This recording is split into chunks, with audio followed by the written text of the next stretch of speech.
Hi ಎಲ್ರಿಗೂ ನಮಸ್ಕಾರ. Share market in Kannada ಚಾನೆಲ್ಗೆ ನಿಮಗೆ ಸ್ವಾಗತ. ಕಳೆದ ವಾರ 2 ಮೇನ್ ಬೋರ್ಡ್ IPOಗಳು ಸಬ್ಸ್ಕ್ರಿಪ್ಷನ್ಗೆ ಓಪನ್ ಆಗಿತ್ತು. ಅದರಲ್ಲಿ ಭಾರತ್ ಕೋಕಿಂಗ್ ಕೋಲ್ ಒಳ್ಳೆ ಒಂದು ಗ್ರೇ ಮಾರ್ಕೆಟ್ ಪ್ರೀಮಿಯಂನೊಂದಿಗೆ ಲಿಸ್ಟ್ ಕೂಡ ಆಗುತ್ತೆ. ಹಾಗೆ ಅಮಾಗಿನಲ್ಲಿ ಪ್ರೀಮಿಯಂ ಅಷ್ಟೇನು ಸ್ಟ್ರಾಂಗ್ ಆಗಿ ಕಾಣಿಸ್ತಿರ್ಲಿಲ್ಲ, ಬಟ್ ಸ್ಟಿಲ್ ಒಂದು ಒಳ್ಳೆ ಸಬ್ಸ್ಕ್ರಿಪ್ಷನ್ ಅಮಾಗಿನಲ್ಲಿ ಕೂಡ ಬಂದಿದೆ.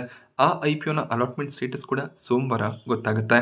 ಹಾಗೆ ಮುಂದಿನ ವಾರ ಇನ್ನೊಂದು ಮೇನ್ ಬೋರ್ಡ್ IPO ಸಬ್ಸ್ಕ್ರಿಪ್ಷನ್ಗೆ ಓಪನ್ ಆಗ್ತದೆ. ಶ್ಯಾಡೋ ಫ್ಯಾಕ್ಸ್ ತಮ್ಮ IPO ತರುವಂಥ ಪ್ಲಾನ್ಸನ್ನು ಮಾಡಿದ್ದಾರೆ. ಈ ಒಂದು ವಿಡಿಯೋನಲ್ಲಿ ಕಂಪನಿಯ ಕಂಪ್ಲೀಟ್ ಡೀಟೇಲ್ಸನ್ನು ನಾನು ನಿಮಗೆ ಪ್ರೊವೈಡ್ ಮಾಡ್ತೀನಿ. IPO ಪ್ರೈಸ್ ಬ್ಯಾಂಡ್ ಕಂಪನಿ ಎಷ್ಟು ಸೆಟ್ ಮಾಡಿದ್ದಾರೆ, ಫಿನಾನ್ಷಿಯಲ್ಸ್ ಯಾವ ರೀತಿಯಲ್ಲಿ ಇದೆ, ಕಾಂಪಿಟೇಟರ್ಸ್ಗಳಿಗೆ ಕಂಪೇರ್ ಮಾಡಿದಾಗ ವ್ಯಾಲ್ಯೂಯೇಷನ್ ಜಸ್ಟಿಫೈ ಆಗ್ತಿದೆಯಾ, ಹಾಗೆ ಯಾವ ಕ್ಯಾಟಗರಿಯಲ್ಲಿ ಎಷ್ಟು ಶೇರ್ಸ್ಗಳನ್ನು ಪ್ರೊವೈಡ್ ಮಾಡ್ತಿದ್ದಾರೆ, ಅಲಾಟ್ಮೆಂಟ್ನ ಚಾನ್ಸಸ್ ಇರುತ್ತಾ, ಇದರ ಬಗ್ಗೆ ಕಂಪ್ಲೀಟ್ ಇನ್ಫಾರ್ಮೇಷನ್ ನಿಮಗೆ ಸಿಗುತ್ತೆ. ಕೊನೆಯದಾಗಿ ಗ್ರೇ ಮಾರ್ಕೆಟ್ ಪ್ರೀಮಿಯಂ ನೋಡೋದಕ್ಕೆ ಸಿಗ್ತಿದೆಯಾ, ಶಾರ್ಟ್ ಟರ್ಮ್ ಪರ್ಸ್ಪೆಕ್ಟಿವ್ನಿಂದ ಅಪ್ಲೈ ಮಾಡಬೇಕಾ ಅಥವಾ ಲಾಂಗ್ ಟರ್ಮ್ ವ್ಯೂವನ್ನು ಇಟ್ಕೋಬೇಕಾ, ಅದನ್ನು ಕೂಡ ನಾನು ನಿಮಗೆ ತಿಳಿಸ್ಕೊಡ್ತೀನಿ. ಶ್ಯಾಡೋ ಫ್ಯಾಕ್ಸ್ 2016ರಲ್ಲಿ ಪ್ರಾರಂಭವಾದಂಥ company logistic solution provider company ಆಗಿರ್ತಾರೆ. ಮೇಜರ್ ಆಗಿ ಕಾಮರ್ಸ್ ಪ್ಲಾಟ್ಫಾರ್ಮ್ಗಳಿಗೆ ಡೆಲಿವರಿ ಸರ್ವಿಸಸ್ಗಳನ್ನು ಇವರು ಪ್ರೊವೈಡ್ ಮಾಡ್ತಾರೆ. ಅಂದರೆ ಫ್ಲಿಪ್ಕಾರ್ಟ್, ಮಿಂತ್ರಾ ಈ ರೀತಿಯ ಪ್ಲಾಟ್ಫಾರ್ಮ್ನ ಮೂಲಕ ನಾವೇನು ವಸ್ತುಗಳನ್ನು ಆರ್ಡರ್ ಮಾಡ್ತೀವಿ ಅದರ ಡೆಲಿವರಿಯನ್ನು ಈ ಒಂದು ಕಂಪನಿ ಹ್ಯಾಂಡಲ್ ಮಾಡ್ತಾರೆ. ಇವರ ಮೇಜರ್ ಕ್ಲೈಂಟ್ಸನ್ನು ನಾವು ಅಬ್ಸರ್ವ್ ಮಾಡಿದಾಗ ಮೀಶೋ, ಫ್ಲಿಪ್ಕಾರ್ಟ್, ಮಿಂತ್ರಾ, ಸ್ವಿಗ್ಗಿ, ಬಿಗ್ ಬಾಸ್ಕೆಟ್, ಝೆಪ್ಟೋ, ನೈಕಾ ಈ ರೀತಿಯ ಟಾಪ್ ಕಾಮರ್ಸ್ ಪ್ಲಾಟ್ಫಾರ್ಮ್ಸ್ ನೋಡೋದಕ್ಕೆ ಸಿಗುತ್ತೆ. ಹಾಗೆ Zomato, pin code, ONDC, magic pin ಈ ರೀತಿಯ ಕ್ಲೈಂಟ್ಗಳನ್ನು ಕೂಡ ಕಂಪನಿ ಹೊಂದಿದ್ದಾರೆ. ಲಾರ್ಜ್ ಸ್ಕೇಲ್ನಲ್ಲಿ ಇವರು ಲಾಜಿಸ್ಟಿಕ್ ಸರ್ವಿಸಸ್ಗಳನ್ನು ಪ್ರೊವೈಡ್ ಮಾಡ್ತಾರೆ. ಕೇವಲ ಕಾಮರ್ಸ್ ಪ್ಲಾಟ್ಫಾರ್ಮ್ಗಳಿಗೆ ಅಷ್ಟೇ ಅಲ್ಲದೆ ಡೈರೆಕ್ಟ್ ಕಸ್ಟಮರ್ಸ್ಗಳಿಗೆ ಕೂಡ ಲಾಜಿಸ್ಟಿಕ್ ಸೊಲ್ಯೂಷನ್ಸ್ಗಳನ್ನು ಪ್ರೊವೈಡ್ ಮಾಡ್ತಾರೆ. ಅಂದರೆ ನಾವು ಒಂದು ಪಾರ್ಸಲನ್ನು ಒಂದು ಊರಿಂದ ಇನ್ನೊಂದು ಊರಿಗೆ ಕಳಿಸ್ಬೇಕು ಅಂದರೆ ಆ ರೀತಿಯ ಲಾಜಿಸ್ಟಿಕ್ ಸರ್ವಿಸಸ್ಗಳನ್ನು ಕೂಡ ಈ ಕಂಪನಿ ಪ್ರೊವೈಡ್ ಮಾಡ್ತಾರೆ. ಸೊ ಟೋಟಲ್ 4299 ಟಚ್ ಪಾಯಿಂಟ್ಸ್ಗಳನ್ನು ಭಾರತದಾದ್ಯಂತ ಕಂಪನಿ ಹೊಂದಿದ್ದಾರೆ. 14758 ಪಿನ್ ಕೋಡ್ಗಳಿಗೆ ಇವರು ಸರ್ವಿಸಸ್ಗಳನ್ನು ಪ್ರೊವೈಡ್ ಮಾಡ್ತಾರೆ. ಅಂದರೆ ಇಷ್ಟು ಡಿಫ್ರೆಂಟ್ ಲೊಕೇಶನ್ಸ್ಗಳಿಗೆ ಪ್ರಾಡಕ್ಟ್ಸ್ಗಳನ್ನು ಇವರು ಡೆಲಿವರ್ ಮಾಡ್ತಾರೆ. ಹಾಗೆಯೇ ಇವರ ಫೆಸಿಲಿಟಿಗಳು ಲೀಸ್ ಬೇಸ್ಡ್ ಫೆಸಿಲಿಟೀಸ್ ಆಗಿರುತ್ತೆ. ಸೊ ಟೋಟಲ್ 4472 ಪರ್ಮನೆಂಟ್ ಎಂಪ್ಲಾಯೀಸ್ಗಳನ್ನು ಕಂಪನಿ ಹೊಂದಿದ್ದಾರೆ. 17182 ಕಾಂಟ್ರಾಕ್ಟ್ ವರ್ಕರ್ಸ್ಗಳು ಈ ಕಂಪನಿಯಲ್ಲಿ ಕೆಲಸ ಮಾಡ್ತಿದ್ದಾರೆ.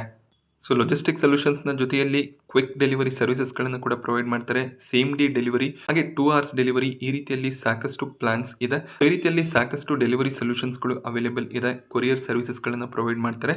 ಶ್ಯಾಡೋ ಫ್ಯಾಕ್ಸ್ನ ಆ್ಯಪ್ ಕೂಡ ಇದೆ. ಆ ಆ್ಯಪ್ನ ಮೂಲಕ ಕೂಡ ಸರ್ವಿಸಸ್ಗಳನ್ನು ಕಸ್ಟಮರ್ಸ್ಗಳು ಪಡ್ಕೋಬೋದಾಗುತ್ತೆ. ಶ್ಯಾಡೋ ಫ್ಯಾಕ್ಸ್ನ IPO ಜನವರಿ 20ಕ್ಕೆ ಸಬ್ಸ್ಕ್ರಿಪ್ಷನ್ಗೆ ಓಪನ್ ಆಗುತ್ತೆ. ಜನವರಿ 22ರವರೆಗೂ ಈ ಒಂದು IPOನಲ್ಲಿ ನೀವು ಅಪ್ಲೈ ಮಾಡ್ಬೋದು. ಹಾಗೆಯೇ ಫೇಸ್ ವ್ಯಾಲ್ಯೂ ₹10 ಪ್ರತಿ ಶೇರಿಗೆ ನೋಡೋದಕ್ಕೆ ಸಿಗುತ್ತೆ. 118ರ ಲೋವರ್ ಪ್ರೈಸ್ ಬ್ಯಾಂಡ್, 124ರ ಕಟ್ ಆಫ್ ಪ್ರೈಸನ್ನು ಕಂಪನಿ ಸೆಟ್ ಮಾಡಿದ್ದಾರೆ. ರಿಟೇಲ್ ಕ್ಯಾಟಗರಿಯಲ್ಲಿ ಅಪ್ಲೈ ಮಾಡ್ತೀರಾ ಅಂದಾಗ 124ರ ಕಟ್ ಆಫ್ ಪ್ರೈಸ್ ಏನಿದೆ ಅದೇ ಪ್ರೈಸ್ನಲ್ಲಿ ಅಪ್ಲೈ ಮಾಡಬೇಕಾಗುತ್ತೆ. ಸೊ ನೀವು ಅಪ್ಲಿಕೇಶನನ್ನು ಹಾಕುವಾಗ ಒಂದು ಚೆಕ್ ಬಾಕ್ಸ್ ಇರುತ್ತೆ ಕಟ್ ಆಫ್ ಪ್ರೈಸ್ ಅಂತ. ಆ ಚೆಕ್ ಬಾಕ್ಸನ್ನು ಟಿಕ್ ಮಾಡಿ ಆಮೇಲೆ ನೀವು ಅಪ್ಲಿಕೇಶನನ್ನು ಹಾಕಬೇಕಾಗುತ್ತೆ.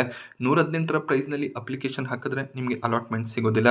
ಯಾಕೆಂದರೆ ಕಂಪನಿ ಈ ಲೋವರ್ ಪ್ರೈಸ್ ಬ್ಯಾಂಡನ್ನು HNIಸ್ನ ಪರ್ಸ್ಪೆಕ್ಟಿವ್ನಿಂದ ಇಟ್ಟಿರ್ತಾರೆ.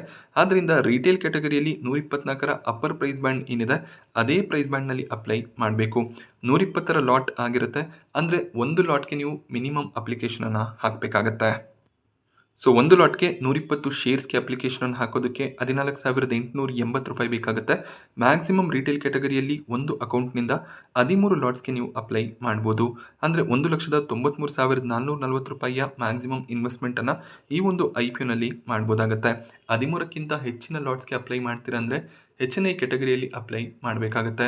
ಯೂಶಲಿ ಮೇನ್ ಬೋರ್ಡ್ IPOಗಳಲ್ಲಿ ಒಂದು ಅಕೌಂಟ್ನಿಂದ ಒಂದು ಲಾಟ್ಗೆ ಅಪ್ಲೈ ಮಾಡಿದ್ರೆ ಸಾಕಾಗುತ್ತೆ. ಯಾಕೆ ಅಂದರೆ ಸಾಕಷ್ಟು ಸಬ್ಸ್ಕ್ರಿಪ್ಷನ್ ಬಂದಾಗ ನಿಮಗೆ ಒಂದು ಲಾಟ್ ಮಾತ್ರ ಅಲಾಟ್ ಆಗುತ್ತೆ. ಫ್ಯಾಮಿಲಿ ಮೆಂಬರ್ಸ್ನ ಹೆಸರಿನಲ್ಲಿ ಡಿಮ್ಯಾಟ್ ಅಕೌಂಟ್ಸ್ ಇದ್ದರೆ ಪ್ರತಿ ಅಕೌಂಟ್ನಿಂದ ಒಂದೊಂದು ಲಾಟ್ಗೆ ನೀವು ಅಪ್ಲೈ ಮಾಡ್ಬೋದು. ಆಗ ನಿಮಗೆ ಅಲಾಟ್ಮೆಂಟ್ನ ಚಾನ್ಸಸ್ ಇನ್ಕ್ರೀಸ್ ಆಗುತ್ತೆ. IPO ಇಂಪಾರ್ಟೆಂಟ್ ಡೇಟ್ಸನ್ನು ಅಬ್ಸರ್ವ್ ಮಾಡಿದಾಗ ಅಲಾಟ್ಮೆಂಟ್ ಡೇಟ್ 23 ಜನವರಿ ಆಗಿರುತ್ತೆ. 24 ಜನವರಿಗೆ ನೀವು ಅಲಾಟ್ಮೆಂಟನ್ನು ಎಕ್ಸ್ಪೆಕ್ಟ್ ಮಾಡ್ಬೋದು. ರೀಫಂಡ್ 27 ಜನವರಿ ಒಳಗೆ ನಿಮ್ಮ ಬ್ಯಾಂಕ್ನಲ್ಲಿ ಕ್ರೆಡಿಟ್ ಆಗುತ್ತೆ. ಶೇರ್ಸ್ ಅಲಾಟ್ ಆದರೆ ಡಿಮ್ಯಾಟ್ನಲ್ಲಿ ಶೇರ್ಸ್ಗಳು 27 ಜನವರಿಗೆ ರಿಫ್ಲೆಕ್ಟ್ ಆಗುತ್ತೆ. IPO ಲಿಸ್ಟಿಂಗ್ ಡೇಟ್ 28 ಜನವರಿ ಆಗಿರುತ್ತೆ. ಕಂಪನಿಯ ಫಿನಾನ್ಷಿಯಲ್ಸನ್ನು ಅಬ್ಸರ್ವ್ ಮಾಡಿದಾಗ ಅಸೆಟ್ನಲ್ಲಿ ಇಯರ್ ಆನ್ ಇಯರ್ ಒಳ್ಳೆ ಒಂದು ಗ್ರೋತ್ ನೋಡೋದಕ್ಕೆ ಸಿಗ್ತದೆ. ಅದೇ ರೀತಿಯಲ್ಲಿ ಕಂಪನಿಯ ಟೋಟಲ್ ಇನ್ಕಮ್ ಕೂಡ ಇಯರ್ ಆನ್ ಇಯರ್ ಇನ್ಕ್ರೀಸ್ ಆಗ್ತಾ ಬರ್ತಿದೆ. ಸೊ ಮೊದಲನೇ ಕಾಲಮ್ನಲ್ಲಿ ಇರುವಂಥ ಡೇಟಾ ಏನಿದೆ 2 ಕ್ವಾರ್ಟರ್ನ ಡೇಟಾ ಆಗಿರುತ್ತೆ. ಅಂದರೆ 2026ರ ಫಿನಾನ್ಷಿಯಲ್ ಇಯರ್ನ Q1, Q2 ರಿಸಲ್ಟ್ಸನ್ನು ಆಲ್ರೆಡಿ ಡಿಕ್ಲೇರ್ ಮಾಡಿದ್ದಾರೆ. ಹಾಗೆ ಪ್ರಾಫಿಟ್ಸನ್ನು ನಾವು ಅಬ್ಸರ್ವ್ ಮಾಡಿದಾಗ 2023ರ ಫಿನಾನ್ಷಿಯಲ್ ಇಯರ್ನಲ್ಲಿ 142 ಕೋಟಿಯ ಲಾಸ್ ಡಿಕ್ಲೇರ್ ಆಗಿತ್ತು. ಅದು 2024ರ ಫಿನಾನ್ಷಿಯಲ್ ಇಯರ್ಗೆ 12 ಕೋಟಿಗೆ ಡ್ರಾಪ್ ಆಗಿದೆ. 2025ರ ಫಿನಾನ್ಷಿಯಲ್ ಇಯರ್ನಲ್ಲಿ 6 ಕೋಟಿ ಪ್ರಾಫಿಟ್ಸನ್ನು ಡಿಕ್ಲೇರ್ ಮಾಡಿದರೆ ಈಗ 2 ಕ್ವಾರ್ಟರ್ಗಳಲ್ಲಿ ಆಲ್ರೆಡಿ 21 ಕೋಟಿಯ ಪ್ರಾಫಿಟ್ ಡಿಕ್ಲೇರ್ ಆಗಿದೆ. ಸೊ ಲಾಸಸ್ ಕಡಿಮೆ ಆಗ್ತಾ ಆಗ್ತಾ ಕಂಪನಿ ಈಗ ಪ್ರಾಫಿಟಬಲ್ ಆಗಿದ್ದಾರೆ. ಸೊ ಸಾಕಷ್ಟು ಕಂಪನಿಗಳು ಲಾಸ್ ಮೇಕಿಂಗ್ ಬಿಸ್ನೆಸ್ ಆಗಿರುವಾಗಲೇ ತಮ್ಮ IPOಗಳನ್ನು ಲಾಂಚ್ ಮಾಡ್ತಾರೆ. ಬಟ್ ಈ ಕಂಪನಿ ಸ್ಲೋ ಆಗಿ ಪ್ರಾಫಿಟಬಲ್ ಆದಮೇಲೆ ತಮ್ಮ IPOನ ಲಾಂಚ್ ಮಾಡಿದ್ದಾರೆ. ಎಬಿಟಾ ಮಾರ್ಜಿನ್ಸ್ ಕೂಡ ಸ್ಟ್ರಾಂಗ್ ಆಗಿ ರಿಕವರ್ ಆಗ್ತಾ ಬರ್ತಿದೆ. ನೆಟ್ವರ್ತ್ ಕೂಡ ಸ್ಟ್ರಾಂಗ್ ಆಗಿ ಇನ್ಕ್ರೀಸ್ ಆಗ್ತಿದೆ. ಬಾರೋಯಿಂಗ್ಸ್ 147 ಕೋಟಿಯಷ್ಟು ನೋಡೋದಕ್ಕೆ ಸಿಗ್ತದೆ. ಕಂಪನಿಯ ಸಾಲ ಕೂಡ ಇಯರ್ ಆನ್ ಇಯರ್ ಇನ್ಕ್ರೀಸ್ ಆಗ್ತಾ ಬರ್ತಿದೆ.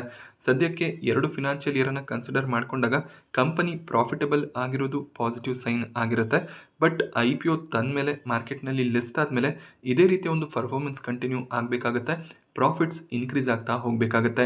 ಅಟ್ಲೀಸ್ಟ್ ಒಂದು ಕ್ವಾರ್ಟರ್ನಲ್ಲಿ ಲಾಸ್ ಬಂದರೂ ಕೂಡ ಸ್ಟಾಕ್ ಪ್ರೈಸ್ನಲ್ಲಿ ವೀಕ್ನೆಸ್ ಬರುವಂಥ ಸಾಧ್ಯತೆಗಳು ಇರುತ್ತೆ.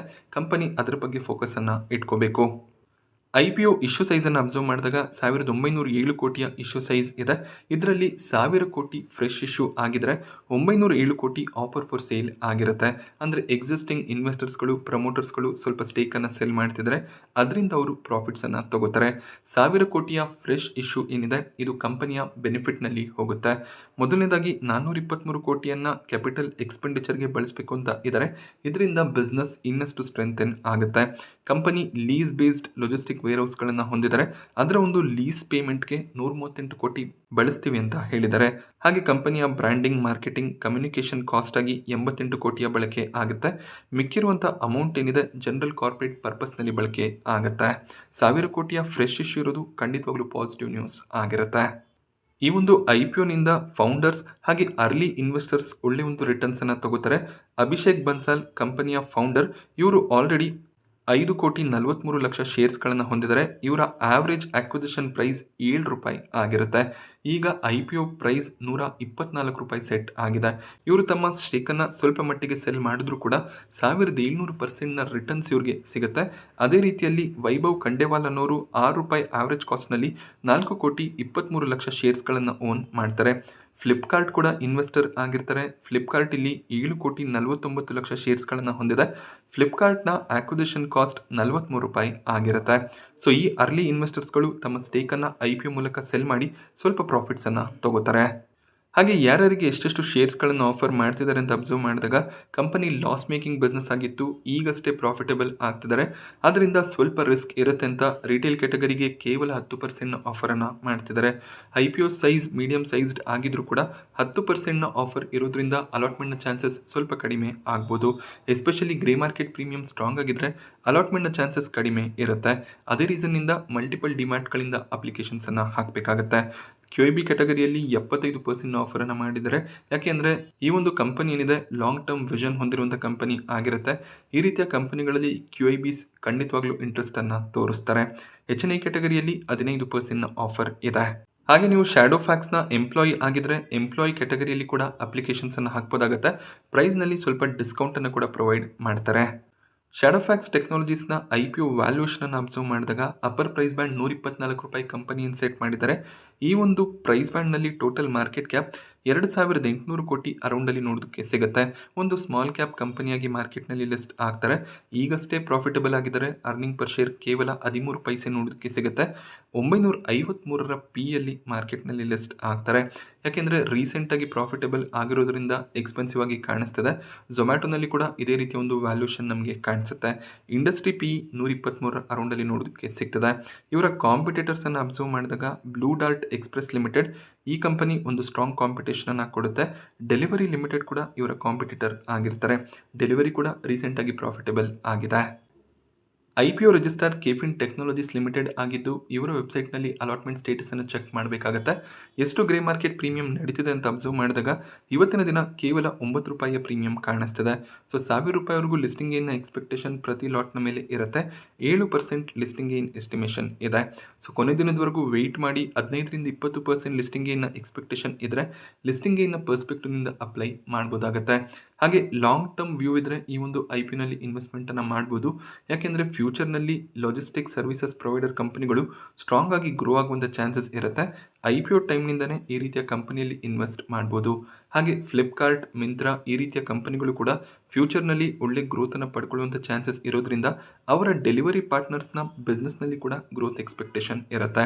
ಸೊ 5 ವರ್ಷದ ಸಮಯವನ್ನು ಕೊಡ್ತೀರಾ ಅಂದರೆ ಲಾಂಗ್ ಟರ್ಮ್ ಪರ್ಸ್ಪೆಕ್ಟಿವ್ನಿಂದ ಅಪ್ಲೈ ಮಾಡ್ಬೋದು.